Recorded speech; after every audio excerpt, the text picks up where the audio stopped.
말씀 보시겠습니다. 지난주에 이어서 계속해서 마태복음 6장 16절부터 18절. 자, 이제 공독합니다. 금식할 때 너희는 외식하는 자들과 같이 슬픈 기색을 보이지 말라. 그들은 금식하는 것을 사람에게 보이려고 얼굴을 흉하게 하느니라.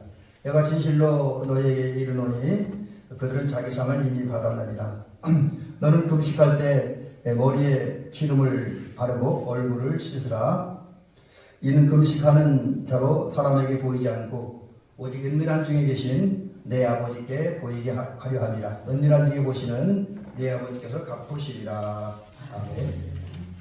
오늘은 왜 우리가 금식해야 되는가? 여기서 이제 단순히 금식만 말하는 것이 아니라 어쩌면 우리가 신앙적으로 행하는 일이나 동네에 가서 여러분들이 이 지역 주민들로서 아니면 또 어떤 단체의 회원으로서나 아니면 임원으로서 일을 할 때 어떤 마음으로 해야 되는가 하는 것을 오늘 금식이라는 얘기 속에서 한번 찾아보고자 합니다.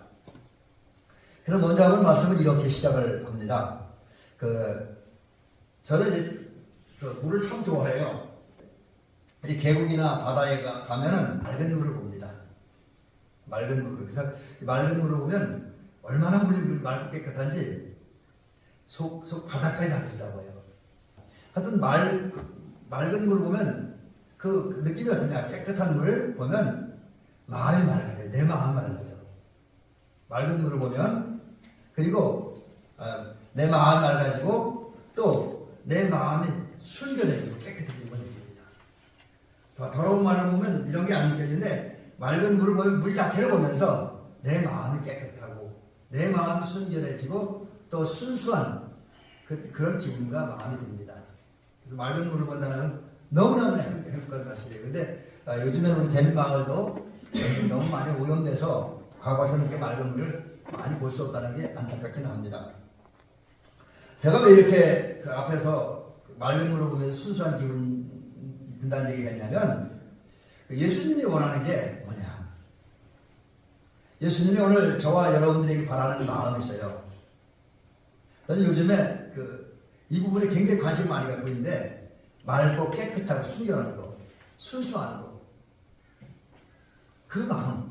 뭘 하든지 맑고 깨끗하고 순결하고 순수한 마음을 가지고 하는 것을 주님으로 원한다는 거죠.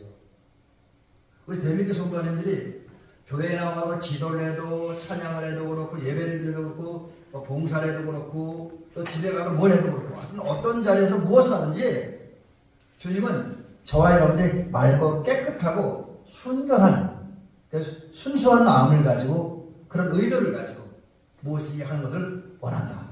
그렇게 살아가는 것을 원한다라고 하는 거지요. 그래서 이제 그런 얘기가 있습니다.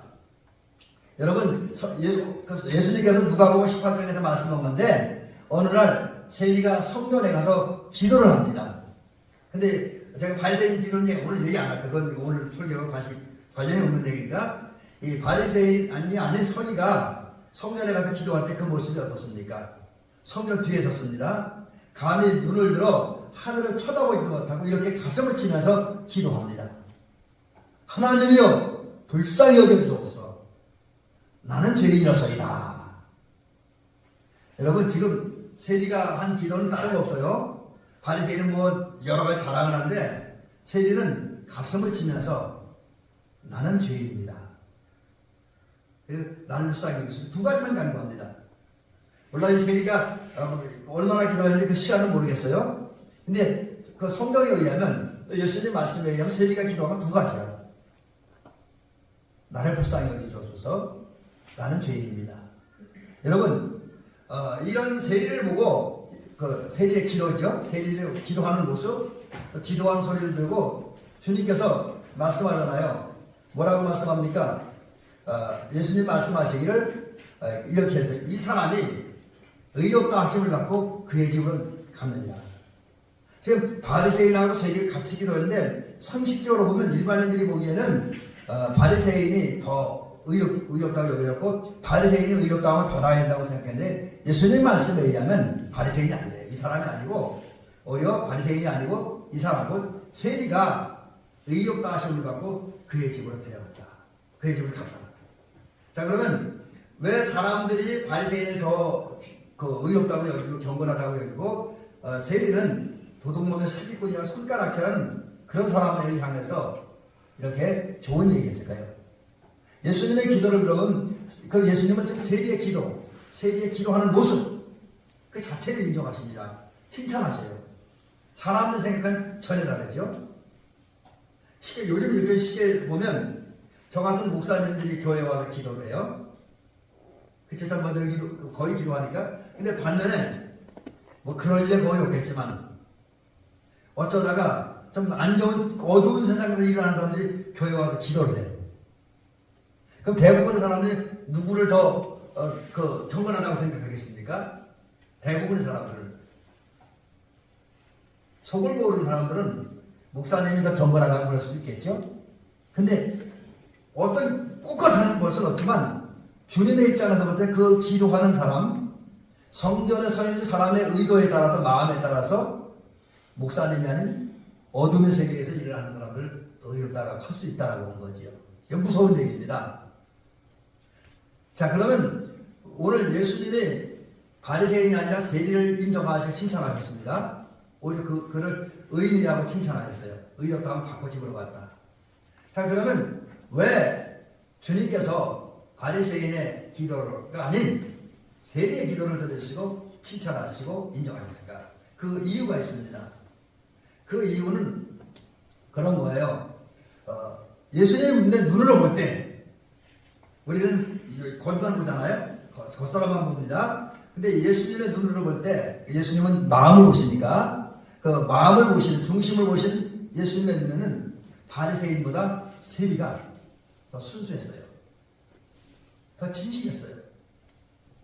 더 순결했어요. 바리새인은 기도를 하지만 그 기도 속에는 자기를 드러내, 자기 의로움, 자기 경건함, 자기가 더 기도 많이 한다는 이것을 드러내려고 하는 그런 마음들이 있었습니다. 근데 여러분 세리의 기도를 들어보면 그 모습이나 내용을 보면 자기 자랑하는 게 하나도 없잖아요. 그죠? 자기 자랑 하나도 안 해요. 또 바리새인처럼 남을 무시하지도 않아. 사실 바리새인은 제가 오늘 그 기도는 안 했지만 성경을 읽어보면 바리새인 옆에서 뒤에서 기도하는 세리 무시합니다. 나는 이 세리와 같지 않습니다. 근데 그 기도를 듣는 세리는 기분이 되게 나빴겠죠? 되게 나빴을 겁니다. 근데 그런 것에 대해서 세리는 연연하지 않아. 절대로 바리새인에 대해서 부정적인 마음에 나쁜 마음을 품지도 않았고 또 자기와 다른 삶을 사는 그런 사람들을 무시하는 마음도 전혀 없습니다. 그리고 그의 마음에는 오직 하나님 앞에 자기의 진실한 모습, 순수한 모습만 보여드려요. 그게 뭐냐? 죄인입니다. 나는 죄인입니다. 그 진실하고 순수한 모습만 보여드려요. 그러면서 자기가 죄인이고 자기가 부족하기 때문에 하나님 이러한 자기에게 은혜를 주소서. 그리고 그래서 세리의 기도 속에는 하나님의 은혜를 베풀어 나가는, 하나님의 은혜만 간구하는, 그리고 하나님의 은혜를 사모하는 그 마음을 가르쳤어요. 바로 이것이 세리가 가졌던 순수하고 진실한 그런 마음이라는 거죠. 여러분, 우리는 이 사실을 통해서 깨닫는 것이 있습니다. 그게 뭐냐면 예수님은 저와 여러분들이 맑고 깨끗하고 순결하고 진실한 신앙, 진실한 삶, 이걸 원한다는 거죠.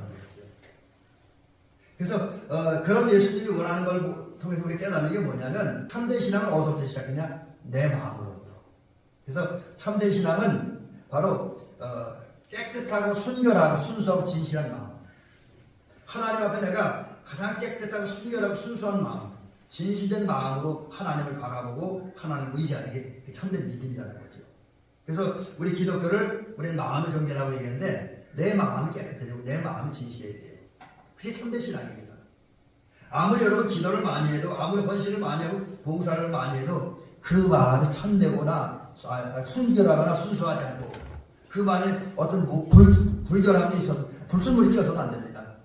기도하면서 기도 자기만큼 못하는 사람 왜 기도하느냐고 정지하면 아니라고. 여러분들 이 얘기에서 어떻게 생각할지 모르지만 그러나 여기 중요한 건 하세요. 신앙은 내적이고 외적이고 분명히 필요해요. 근데 내면적이 더 필요하다. 그게 그래서 사실은 내 내면에 있는 신앙이 그 기도로 표현되고 주의 성수로 표현되고 헌신으로 표현되고 봉사로 표현되고 좋은데 그거 없이 뭘 하면서 그냥 뭐 비교하고 평가하는 그런 차원에서 한다면 이 순수하지 않은 거예요. 주님에게 인정받을 수 없습니다. 그래서 주님은 참된 신앙을 말씀하십니다. 그래서 금식할 때 뭐라고 말하냐면 슬픈 기색을 보이지 말라. 머리에 기름을 바르라. 얼굴을 씻으라. 여러분 슬픈 기색을 보이지 말라고 하는 얘기 속에 그런 게 있어요. 여러분 금식해 보는 분들은 느낄 거예요. 금식 힘들잖아요, 솔직히. 저도 지금 오늘 아침에 눈치다가 아침을 안 먹어서 지금 배가 되게 고픕니다. 한 끼 안 먹었는데. 그래서 제가 강단에 올라오면서 그렇게 기도했어요. 하나님 아버지, 저 육신의 배만 고프지 않고 영의 배가 고프게 해주옵소서. 그렇게 기도하면서 오늘 올라왔습니다. 여러분, 주님은 지금 우리가 금식하면 힘들잖아요. 근데 슬픈 기색을 내지 말라고 하는 것은 금식기도 하는 가운데 힘든 모습들, 고통스러운 모습들을 다른 사람에 보이지 말라고 하는 거예요. 금식하는 내 모습 보이지 말라는 거예요.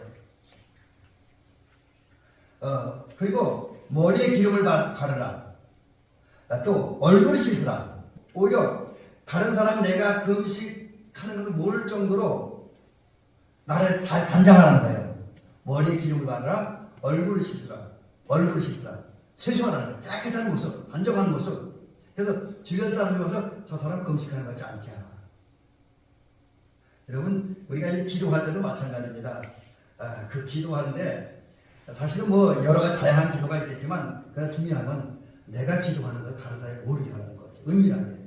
이게 이제 오늘 본문은 아니고 마태복음 6장 1절로 4절을 보면 구제할 때도 은밀하게 하라고 기도할 때도 은밀하게 하라. 골방에 들어가서 하라고 했습니다. 그래서 금식하는 피를 내지 말아라.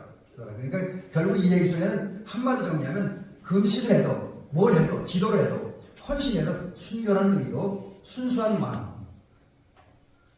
진실한 마음을 하라는 거죠. 여기 다른 이물질이 껴서는 절대로 안 된다 라는 것입니다. 오늘 사실은 어떻게 생각하면 금식의 이유보다 이게 더 중요할 수도 있어요. 그래서 그러면 이제는 금식의 이유를 말씀드리면 어떤 차원에서 제가 말씀드리려고 하면 우리가 순수한 마음으로 금식해야 되는데 왜 순수한 마음으로 금식해야 되는가? 다시 말씀드리면 금식이라는 제가 지난주에 말씀드리기를 단순히 밥만 먹지 않는 것이 아니라 인간의 욕망을 내려놓고 오직 주님만 바라보고 주님만 의지하는 것이 이제 금식이라고 했습니다. 자, 그러면 왜 우리가 음식을 먹지 않고 곧 인간의 욕망을 자제하고 내려놓고 주님만 바라보아야 되는가? 주의 은총을 사모해야 되는가? 이 부분을 말씀드리려고 합니다. 그 이유를 말씀드리려고 하는데 우선 금식에 대한 이야기를 한번 이렇게 해보고 싶습니다. 대부분의 성건 제가 교인들이 하는데 이건 이제 조금 열심히 되지 않은 분들을 표현해서 이렇게 표현해 봅니다. 대부분의 교인들 이분들은 사실 신앙생활하고 교회는 나오지만 절박함, 신앙적인 절박함, 신앙적인 간절함이 별로 없습니다. 우리 성도들 가운데 어떤 분들은 정말 간절한 마음으로 신앙생활하는 모습도 보이기도 하지만 또 어떤 경우는 그렇지 않아요. 하나님의 은혜에 절박함이 없다는 거죠. 근데 하나님의 은혜를 절박하게 사모하지 않는 사람들이 금식하겠습니까? 고통스러운 일을 안 합니다. 안 해요. 또 심지어 금식하는 것조차 반대를 합니다. 제가 엑셀할 때 반대하는 거예요. 금식하는 것조차 반대를 해요. 근데 여러분, 물론 지난주에 말씀드렸지만 그게 날마다 매일 너무 자주 금식하는 건 바람직하지 않습니다. 금식한다고 내 육체를 상하게 하는 것, 영혼을 고통스럽게 하는 것 바람직하지는 않습니다. 그러나 그렇다고 해서 금식을 하지 말아야 된다. 그렇게 또 얘기하면 안 됩니다. 오히려 참된 성도, 참된 신앙을 참된 성도가 되려면 그것을 이제 진정한 기도를, 참된 기도를 하고 참된 신앙을 경험하려고 한다면, 그리고 그 내가 경험한 신앙을, 그 체험을, 은혜를 간증하려고 한다면 성도는 자주는 아니면 중요한 절기 때는 금식을 해야 됩니다. 여러분, 조금 이제 우리 농촌교회에서는 어려운데, 그래도 우리 올해가 되게 다행인데 사순절 고난주간이 여러분이 농사를 본격적으로 시작하기 전입니다. 3월 22일이 고난주가, 3월 22일이 성금요일입니다. 그러니까 그 3월 말이니까 아직 제가 생각하기에는 여러분이 농사를 많이 짓는 때는 아닐 거예요. 아직 본격적으로 짓는 때는 아니니까 다른 날은 몰라도 적어도 성금요일 날은 한 끼 정도는 금식하시기 바랍니다. 그러면서 십자가를 고난당하신 그 주님의 고난을 음미해보는, 그래서 내가 육체의 그 밥, 한 끼의 밥을 금식함으로 육체의 배고픔을 통해서 십자가를 고난당하신 주님을 한번 느껴보시기 바랍니다. 주님의 고통을. 우리가 어떤 참된 신앙 경험을 하려면 이 금식이라는 것이 절대적으로 필요하다라는 것이죠. 자, 그러면 이제 금식이 왜 해야 되냐? 이제 이런 좀 어떻게 되면 좀 그런데, 여러분, 우리가 첫 번째 이유는 살다 보면 큰 슬픔, 또 어떤 일 때문에 정말 우리 감당하기 어려운 두려운 마음을 갖게 되고, 또 어떤 때 어떤 주변의 이런 상황 때문에 격한 분노, 아니면 격한 슬픔을, 격한 뭐 어떤 그런 감정을 느끼는 때가 있습니다. 그 감정의 지배, 두려움의 지배, 슬픔의 지배를 받는 때가 있어요. 자, 그러면 그때에 아주 심각한 경우는 이 사람들이 느끼는 게 있어요. 그 사람들이 느끼는 게 뭐냐면, 이 큰 슬픔과 두려움과 격한 감정의 지배를 받는 순간에 식욕을 잃어버리기도 합니다. 음식을 먹어도 맛을 느끼지 못해요. 심한 경우는 먹으면 취한다든지 부작용이 생깁니다. 뭐 큰 사건 터지 그럴 수가 있어요. 너무 충격을 받으면 먹고 싶은 생각도 사라지고 먹어도 맛을 못 느껴. 자, 그러면서 또 한편에 그런 식욕을 잃으면서 내게 이런 일이 생긴 건 내가 하나님 앞에 바로 서지 못하므로, 또 하나님의 큰 죄를 지므로 하나님의 징계를 받았다라고 느끼는 그 순간이 있습니다. 그래서 더욱 두렵고 떨리고 더욱 공포에 빠지는 거죠. 근데 이게 무슨 영역이냐? 바로 하나님은 우리로 하여금 하나님만 찾고 의지하기 위해서 이런 상황을 몰아간다는 거죠. 그래서 여러분, 우리가 극한 슬픔이나 어떤 두려움은 어떤 격한 감정 때문에 식욕을 잃었을 때, 또 먹어도 맛을 못 느낄 때, 먹으면 부작용이 생긴다고 한다면, 그러면서 이것이 하나님이 나를 채찍질 하는 게 아닌가 라는 느낌이 들 때, 그 순간은 금식하라고 하는 하나님의 명령어를 받아들이시기 바랍니다. 그래서 제가 지난주에 말씀드린 것처럼 금식이 온전히 금식하는 것도 있고 절식하는 것도 있고, 또 내가 좋아하는 정말 좋아하는 음식을 끊는 그런 음식도 있어요. 세 가지 음식이 있고, 또 법정 금식이라는 게 일정 기간 동안 그 금식하는 그런 것도 있는데, 그 중에 여러분이 할 수 있는 거 하나 선택해서 하면 됩니다. 인간의 욕망을 저지하기 위해서. 그래서 여러분, 정말 식욕이 떨어지는 음식을 먹어도 맛을 못 느끼는 그런 상황이 온다면, 이런 상황에 내가 죄를 잡고 그 죄 때문에 하나님이 나를 징계했다라고 느끼면, 그 순간은 금식하라고 하나님의 명령으로 이해하시고 금식해야 돼요. 왜 하나님, 그게 금식해야 하는 이유가 된다는 거죠. 두 번째 이유는,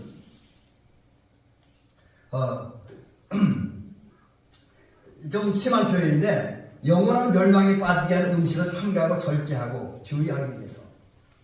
여러분, 이게 좀 그런 음식과 영원한 멸망하고 무슨 상관이 있느냐? 이제 이런 이야기들이 이제 나올 수 있죠. 반문이 나올 수 있습니다. 근데 음식이 자체로도 그렇게 될 수 있다는 거죠. 여러분, 사실 하나님이 우리 그리스도인들에게 주신 모두 다 좋은 거예요.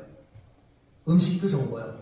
여러분, 하나님이 우리에게 주신 것 중에 나쁜 거, 불결한 거 없습니다. 물론 율법 시대에는 그 문자적인 율법을 지키고 죄의적인 율법을 지키던 시대는 정한 음식, 부정한 음식이 있었죠. 근데 예수님이 은혜를 베푸신 다음에 그리고 예수님이 그 율법을 완성하심으로 이제 생명의 율법을 완성하시는 게 주신 모든 것들은 다 선합니다. 음식도 그렇고 자연도 그렇고 다 선해요. 그래서 우리는 하나님이 주신 것을 잘 사용해야 되는데 간혹 우리가 살다 보면 특별히 그리스도인들이 내게 주어진 어떤 좋은 것들을 또 심지어 나에게 주어진 식량들 음식들을 잘못 사용했다라고 느끼는 때가 있습니다. 구체적인 음식 문제를 보면 그 음식을 먹을 때 우리는 음식을 먹어도 주를 위해 먹어야 돼요. 아멘. 성도는 음식을 먹어 주를 위해 먹어야 됩니다. 하나님의 영광을 위해 먹어야 됩니다. 하나님의 사명을 감당하기 위해 먹어야 돼요. 또 이 세상에 나가서 진실하고 바르게 삶으로써 사람들에게 그리스도를 나타내기 위해서 그렇게 먹어야 되는 거죠. 그런데 어떤 순간에는 음식을 먹는데 그런 거 없이 나 인간의 육신적인 욕망, 그래서 지나친 욕망, 잘못된 욕망 이것을 위해서 음식을 먹고 있습니다. 그래서 내가 음식을 먹었는데 내가 뭘 사용했는데 그걸 위해서 내 영혼이 파괴되고 내 믿음이 떨어지고 내가 내 속에서 순수성이 사라졌다라고 느끼는데 그때는 금식해야 된다는 거죠. 여러분 그래서 결론은 이겁니다. 하도 어쨌든 음식이든 뭐든지 하나님이 주는 잘못된 욕망을 사용했다. 먹어도 그렇고 또 어떤 나의 지나친 욕망, 인간적인 욕망과 쾌락을 위해서 정욕을 위해서 음식을 먹는다. 하나님이 좋은 자연을 악용했다. 그라고 느끼는 순간은 그런 일을 다시 하지 않기 위해서 하나님이 주신 것을 잘못된 욕망을 위해 사용하는 절제하고 억제하기 위해서 금식을 해야 돼요. 이게 다른 말로 쉽게 얘기하면 하나님이 주신 것을 올바로 사용하기 위해서 하나님이 주신 음식을 정말 하나님의 영광을 올바로 먹기 위해서 절식도 하고 미식도 하고 법정 음식도 해야 된다는 거죠. 자, 그 다음에 세 번째 이유는 과도한 욕구를 억제하고 다스리기 위해서 여러분 이 포식이라는 게 물론 포식하면 기분 되게 좋아요. 근데 이게 자칫 잘못하면 내 영혼을 경솔하게 만들 수 있다. 거룩하지 않은 욕망, 더럽고 악한 욕망으로 나를 채우는 게 포식이 될 수 있다라고 하는 거죠. 음식에 대한 포식. 그 포식에 대한 욕망이 너무 강하면 그것 때문에 내 영혼이 파괴되고 그래서 더럽고 더러운 것을 탐닉하는 이제 그런 삶을 사는 거죠. 그리고 이 포식에 대한 욕구를 그러니까 너무 이제 미식가겠죠. 음식을 밝히는 사람들은 예배 생활, 기도 생활, 경건 생활에 열심을 낼 수가 없다라고 하는 거죠. 그래서 우리는 그 음식을 통해서 또 기타 하나님 주신 모든 것을 통해서 내 정욕적인 욕망, 그 다음에 감각적인 욕망, 해로운 욕망을 피하기 위해서 우리가 지난주에 말씀드렸던 세 가지 종류의 음식 중에 하나를 선택해서 해야 된다. 과도한 내 인간의 욕망을 억제하고 자제하기 위해서 때로는 금식을 해야 된다라는 것이죠. 그 다음에 그 네 번째 이유가 되나요? 그 하나님이 주신 것들을 잘못 사용한 자기를 뿌짓고 책망하기 위해서 이거 이제 자기를 채찍질하는 거예요.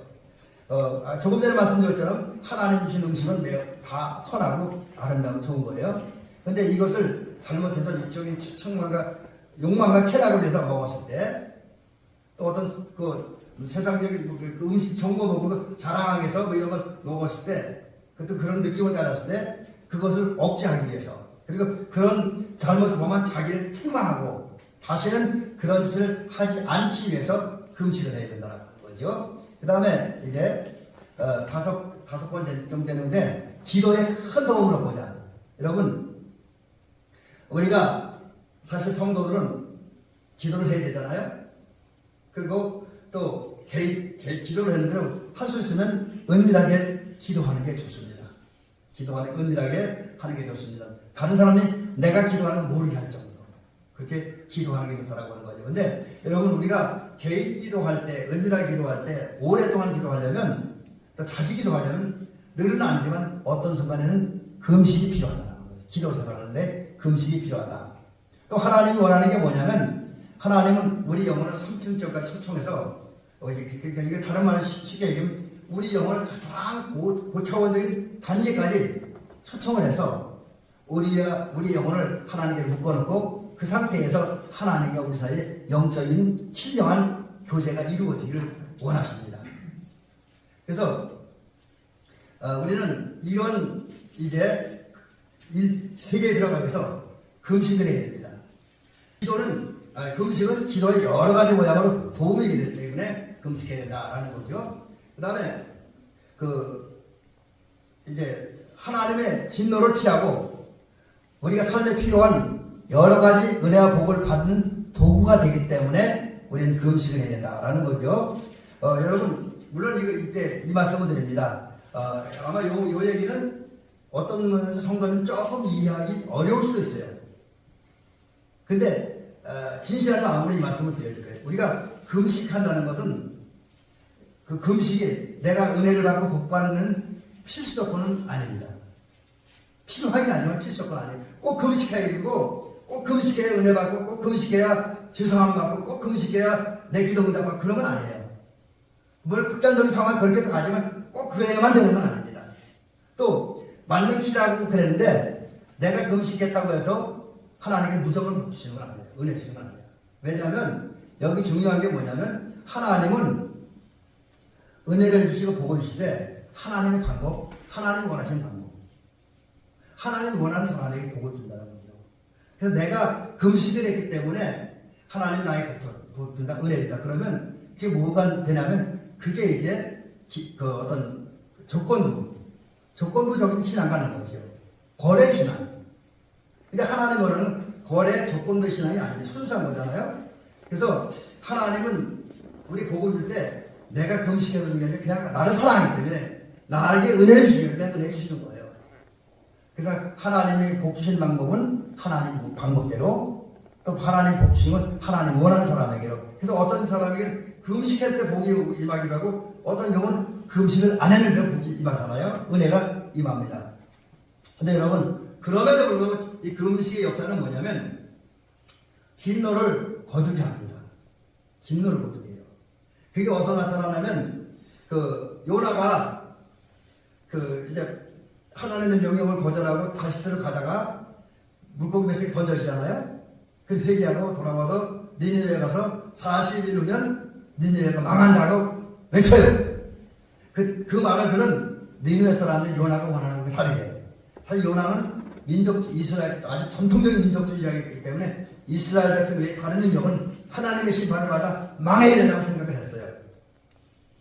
근데 그런 요나의 기대와는 달리 하나님의 명령에 순종해서 사실 하나님은 니느웨가 3일 동안 다니면서 회개의 복음을 외치라고 했어요. 근데 요나는 계시라고 하루만 다녔거든요.